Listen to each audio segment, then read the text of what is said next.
thing about Ty Furlong and what sets him apart from other players is his scrummaging. The leg drive that he gets at scrum time gets Ireland and Leinster such immense from football, and it also helps him in the ball carry as well. That leg drive continues through defenders. We saw it in the second test for the Lions. You know, he hit into Jerome Kano, but he stayed strong, and that leg drive really got him over the line for the British and Irish Lions.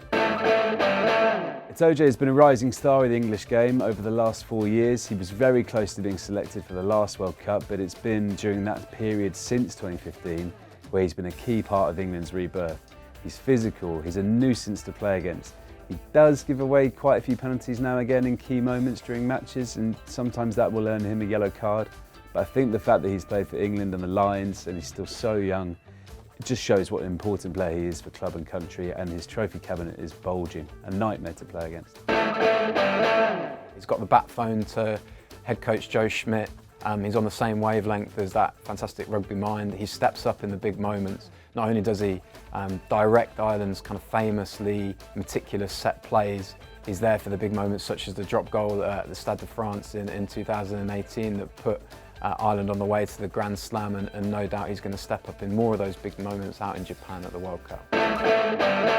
One of the classiest centres around at the moment, Jonathan Davies has been at the top of his game for so long now. He ousted Brian O'Driscoll from the Test side for that crucial game for the Lions back in 2013, and he's never really looked back.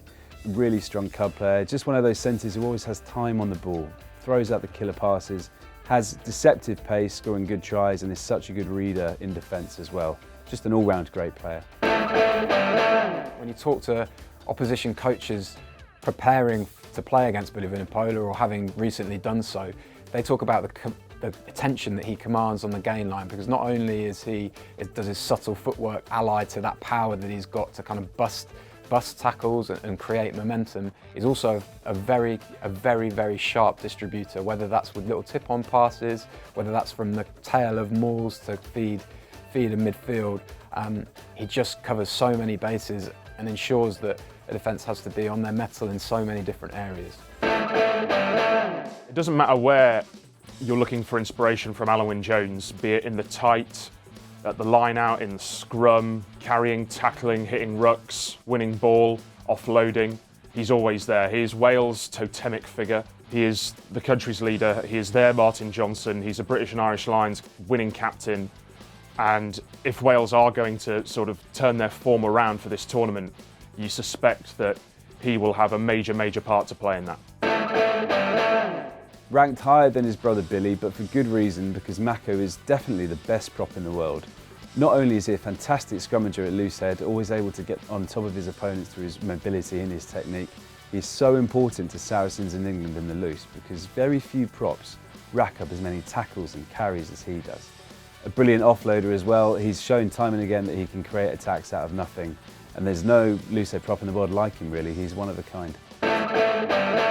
Owen Farrell's goal kicking is metronomic, and the whole of world rugby knows that, but the way in which he's improved his distribution to play at fly half or inside centre for England and put people into holes off his left and right hand is where he's really improved. And we saw in the warm-up match when he was in tandem with George Ford how England used them both as first receivers.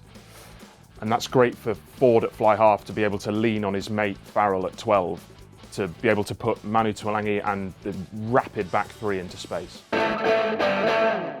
Brodie Retallick would probably personally be my number one. I just think he's such a talented lock forward. He's able to offload, he's able to tackle.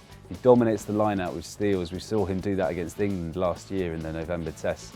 He had 3 steals in that match and he was absolutely phenomenal.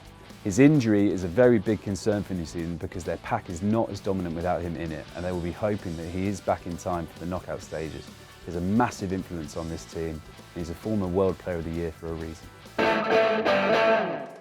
Number one's New Zealand's Beauden Barrett. Now we've seen that gliding running style tear apart defensives from all over the field, from further back from the backfield or from second receiver in midfield, from first receiver just darting when the defence drifts too early.